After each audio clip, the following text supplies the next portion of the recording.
Well, the Dolphins are feeling pretty good about themselves today. I'd say they are. I went to see them last night, and I think we're going to see a lot more of them, like in the playoffs, which we did not expect about a month and a half ago. It looked like the Dolphins were sunk 6 weeks ago, but they're swimming toward the playoffs again after taking Cincinnati to school last night. I know the Bengals are a bad team, but the Dolphins did what they had to do against Sam Weish and the NFL's worst defense. They put the ball in the air. Marino to Mark Duper in the first quarter, 43 pretty yards and 6 points. Duper caught 7 balls in the night.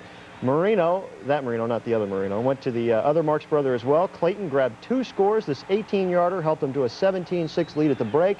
And after Cincy closed to 20-13 in the fourth, Marino went back to Clayton for another score. 37-13 was the final. A great night for the offense. Could be a sign that things are turning around in Miami.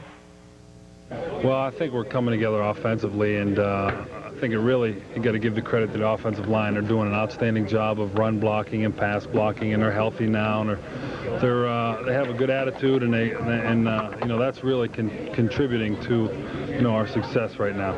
I think that was one of the best performances that we put up this year for as an offensive whole. Monday night is kind of tough because usually I'd be in the bed about 9 o'clock. So it's kind of tired. Not as tired as the Bengal defense. As for the playoffs, if Miami beats the Chargers Sunday and the Jets lose to the Patriots, the Fins are in. Speaking of playoffs, one of Southwest Florida's smallest teams is going after Pop Warner football's biggest prize, a national championship.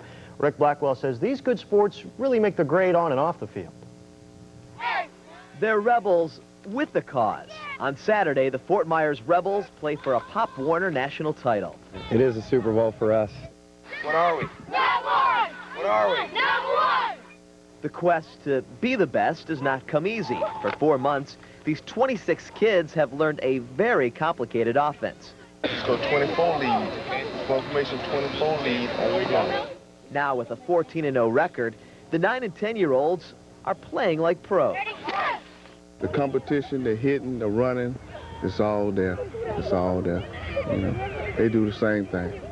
It wasn't too long ago that a pint-sized primetime got his football start with the Fort Myers Rebels. But Pop Warner not only grooms future NFLers, there's as much talk about textbooks as there is touchdowns. We demand a lot of discipline from the kids. Number one is school. Even the star QB gets passed over if he has bad grades. If they don't give us what we want from the school, they don't play football. I think that's an important lesson for them. If you don't do your homework, you can't come out and practice. They'll kick you off the team and all. And they want you to have good grades so you can play.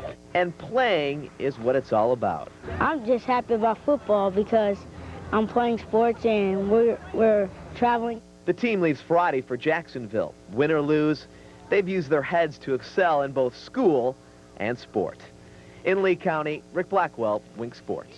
They're cute, aren't they? Sure. Well, the Angels are baseball's busiest team at the winter meetings. A day after picking up outfielder Von Hayes in a trade with the Phils, California dealt 2 minor leaguers to Milwaukee for reliever Chuck Krim, and then shipped outfielder Dave Gallagher to the Mets for Hubie Brooks. Brooks missed half the season with a bad back, still had 16 homers and drove in 50 runs.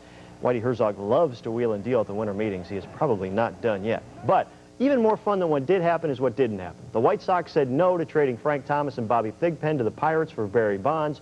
Jack Morris said no to the Twins' latest offer of $13.5 million over 3 years. Morris may go to Toronto. And the A's haven't been able to find any takers for Ricky Henderson. And no, Mike Greenwell has not been traded yet. The Greenwell watch continues. That talk pops up every year. Every year, but this year it's like every day now. So till Thursday the meetings wrap up. If Greenwell isn't gone by then, I think he'll be back in Boston. Okay.